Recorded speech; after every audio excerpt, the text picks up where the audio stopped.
Alright, I'm going to show you how to service drum brakes. Once you remove the wheel, one of the next steps is going to be to remove the drum. Now, sometimes the drum will just slide off there. Other times you're going to need to back the brakes off before you can remove the drum. To back the brakes off, you're going to use a brake spoon, as you see here, and a screwdriver or a piece of wire to hold the arm away. A lot of brakes have a hole in the back, allowing you to back them off. This particular setup happens to have two holes in the drum. You want to turn them to where the adjuster is, which is usually down at the bottom, this is slightly to the side. And what you'll need to do is use a screwdriver and push, or in this case, pull the arm away from the star wheel. That allows you to turn the star wheel with the brake spoon, and back that off. If you do not use this screwdriver or wire to pull it away, you'll notice that the star wheel allows you to turn it one direction, which is only going to make the brakes tighter, and does not allow you to reverse directions. You'll hear it clicking as you turn it in there. So once you back the brakes off, you can pull the drum away. I'll show you now that you can see without the drum what we were doing. Here's the star wheel, if you can see this here, and this brake spoon is going to engage with the teeth on it. It allows me to turn it this way, but you can see there is an arm above it. The screwdriver needs to hold the arm away so I can turn it in the reverse direction, allowing those brake shoes to collapse and remove the drum. If you're not sure what is holding the drum on, one tip is to try and turn it. If the drum can rotate, then it might be held on by rust. But if you cannot spin the drum assembly, it is most likely contacting the friction material and needs to be backed off. Drum brakes are intimidating for some people. There's a lot of springs, a lot of pieces. If you have the right tools and knowledge, they're not difficult to service, but it is critical that you have the right tools. One of the first tools you're going to need is a brake spring pliers, as you see here. This is actually 3 tools in one. Not only is it pliers that you can squeeze, but each handle has a removal and an installer tool. In fact, in this style of dual servo drum brakes, we're going to be using just the handle parts of the tool.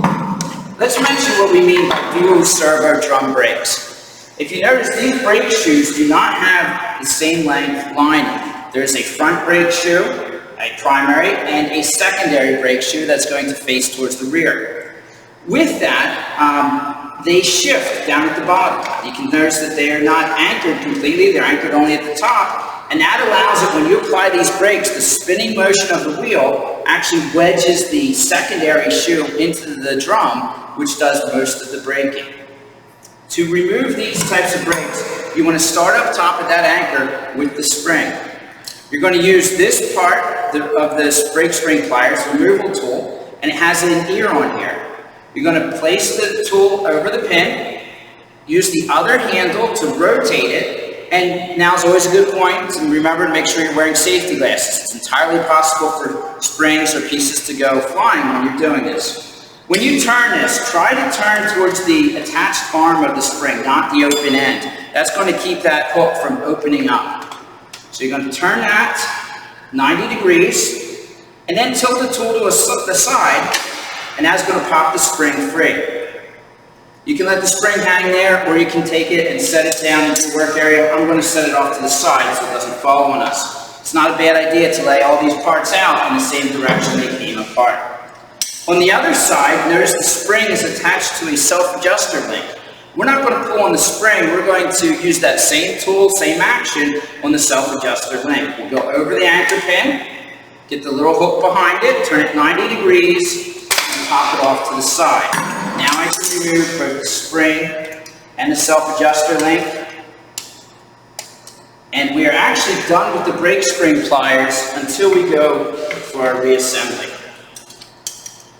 We have a guide plate up at the top here. We can remove that. And there is a parking brake strut with an anti-rattle spring that goes between the shoes. Now's a good time to remove that. You can lift it out. Notice that it has a step design. You want to make sure you put that back on in the same orientation with the spring on the correct side. One of the next steps is going to be to disconnect the parking brake arm. Now, a lot of times there's 2 places where this could be disconnected. The cable could be removed, or the parking brake lever could be detached from the shoe. One of the main reasons for servicing drum brakes is to replace the shoes. So it's the best practice to remove it from the shoe. We'll have to disconnect it there anyway and let the arm hang on the cable. Only if you're removing the cable should you detach it down there. It can be a bit of a challenge to get that hooked up. Now this one uses an E-clip, so I'm going to use a screwdriver, stick it in that E-clip, and twist just to get it to release. And then I can set the E-clip aside. I can use the same screwdriver to push that parking brake pin back out of the shoe. That parking brake lever will now hang there while we finish the brake job, or at least disassembling the brakes. The next step is going to be to remove the brake spring retainers, which are a spring and a clip, using a brake spring retainer tool. I recommend removing the retainer with the self-adjuster arm first. That way you have less pieces coming off at once. You're going to need to hold your finger on the back side to hold the pin in. It has a plus or cross-shaped slot in this retainer. I'll hold it up so you can see. And you want to push it and turn it a quarter turn, allowing that pin to slip out. Once that's removed, I can pull the pin out of the back. And since we did the self-adjuster arm side first, I can now lift this self-adjuster arm. Be careful not to lose the small spring that's on the bottom, and set that aside. I now have the same pin on the other side, but notice there is no self-adjuster with it, so it's going to be easier to service. I'm going to use that same tool, push it in, turn it, and pull it off. You can likewise remove that clip, or that pin, and there's another retainer behind it. Set that aside. Notice I'm keeping these to their proper size. And at this point, I can lift off both brake shoes, leaving the spring and self-adjuster assembly attached. I'm going to open them up, lift them up and off of the brake backing plate, and I can set them aside just like this. Later on, we will take that spring off there and the self-adjuster, but there's no need to do that right now. I can leave them in that orientation. Here's that parking brake arm that I referenced. You can see how it hangs here. A lot of time there's a wave anti-bravado washer that goes between it and the shoe. You want to make sure you don't leave that or lose that piece.